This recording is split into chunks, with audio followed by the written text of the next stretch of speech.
where did the weekend go? If you've ever felt like you blinked on Friday and suddenly it's Monday and you're back at work, you're obviously not alone.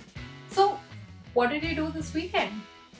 Ah, I was in this exact position this Monday morning when I sat down to a meeting, and the first question everyone asked me was, "So, how was your weekend?" I look back at those 2 days that I intended to be this glorious period of rest and recharge and catching up in my journal. And I was like, damn, where did I spend those 2 days? And it got me thinking, why is it so common for us to go through 2 whole days and still have no answer to the question, what did you do this weekend? So, of course, I Googled it. And one of the first articles that I found told me it's because you're not mindful enough. And I honestly felt so attacked. Like, excuse me, is it not enough that I'm mindful through my work week? Are you telling me that I can't curl up in bed and binge watch K dramas through my weekend? Well, no. And yes. Let me explain. The recipe for a great, memorable weekend has two main ingredients: anchor events and type 2 fun. Anchor events is this concept that I first heard of when my family and I were planning a trip to Singapore. And the idea is to basically have a couple of key outings or events or places you want to visit planned out, complete with all of the logistics that surround them. With anchor events planned out, your trip or vacation has a little bit of structure and you have these key events that you can look forward to in the lead up to the trip. But because you haven't planned out every single second of every single day, you also have the flexibility to go check out that cute cafe that you saw or to go to that museum with that cool new exhibition. Anchor events aren't just for planning trips and vacations, they can also make your weekend seem richer and more satisfying. The basic premise is the same. So you pick an activity or an outing and you plan out all the logistics for it during the work week.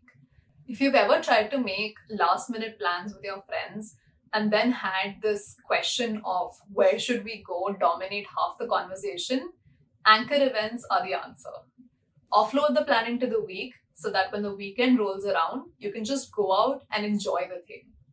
Plus, there's years of research to show that planning and anticipating something like a vacation can be almost as enjoyable as the vacation itself. And anchor events use this sense of anticipation to get you excited about your weekend. The second ingredient to creating a really great weekend is type 2 fun. I recently found out that there are actually three types of fun. Type 1 fun is fun all the time. It's fun to look forward to, it's fun in the moment, and it's mostly fun to look back on after it's done. It's well within your comfort zone and it's enjoyable all the time. Type 2 fun is a little weird because in the moment it kind of sucks. It's outside your comfort zone, so every second minute feels like a challenge, and you frequently question the life decisions that brought you there. Type 3 fun isn't fun at all. You're miserable throughout.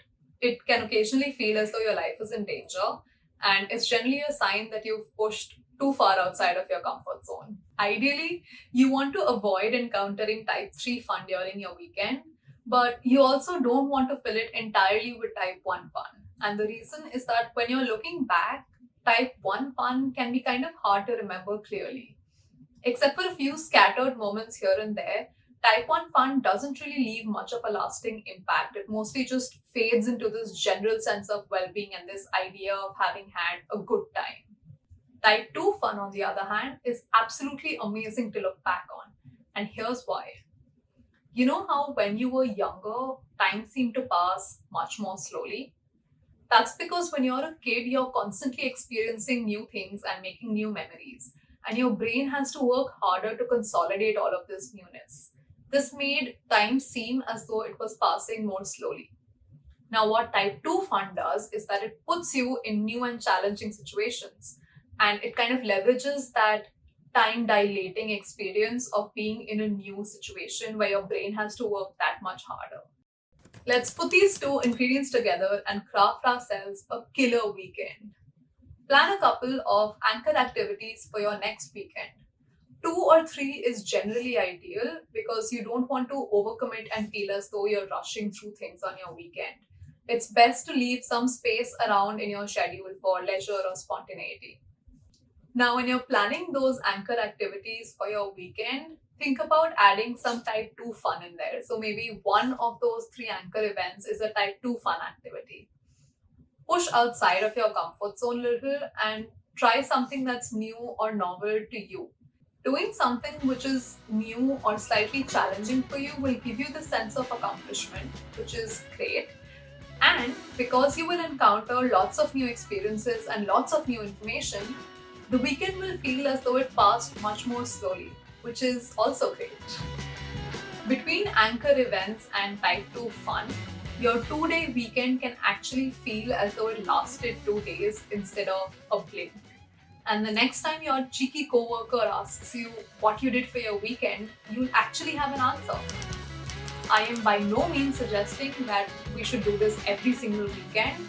Honestly, some work weeks just leave us exhausted and feeling as though we want to do nothing except for curl up in bed and binge watch K dramas, and that is 100% legit. However, some weekends can still be planned out, and those will be killer. Have a nice weekend!